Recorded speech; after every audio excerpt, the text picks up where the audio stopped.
আসসালামু আলাইকুম রহমতুল্লাহ। আজকে আমরা জানব মসজিদের কিছু আদব ও দোয়াসমূহ। মসজিদে প্রবেশ করার 5টি সুন্নত কাজ আছে। তার মধ্যে থেকে 1 নম্বর হলো বিসমিল্লাহ বলা, বিসমিল্লাহ বলে প্রবেশ করা। 2 নম্বর হলো দুরূদ শরীফ পড়া।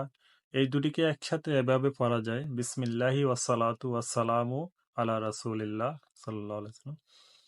3 নম্বর হলো দোয়া পড়া, আল্লাহুম্মা আফতাহলি আবওয়াবা রাহমাতিক। আমরা ডান পা দিয়ে দোয়াটা পড়বো। 4 নম্বরে ডান পা দিয়ে প্রবেশ করা। 5 নম্বরে ইতিকাফের নিয়ত করা।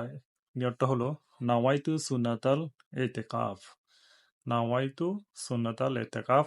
মসজিদে প্রবেশ করে বসার পূর্বে 2 রাকাত তাহিয়াতুল মসজিদ নামাজ পড়ে নেবে, এরপর বসবে।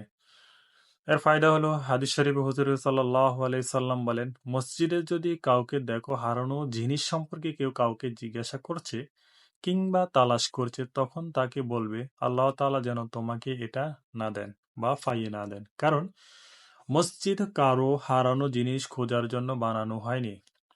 যেমন মসজিদে ঢোকার জন্য কিছু দোয়া আছে, আদব আছে, তেমনি মসজিদ থেকে বের হওয়ারও 5টি সুন্নত কাজ আছে।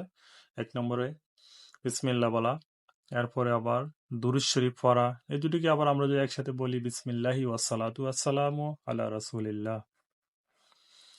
তারপর 3 নম্বরে দোয়া পড়া, মসজিদে বাইর হওয়ার সময় বাম পা দিয়ে আল্লাহুম্মা ইন্নী আসআলুকা মিন ফাদলিক, তো দোয়াটা পড়বেন। এরপরে ডান পায়ের জুতা আগে পরা।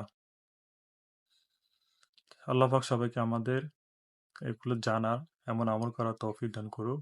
আসসালামু আলাইকুম রহমতুল্লাহ।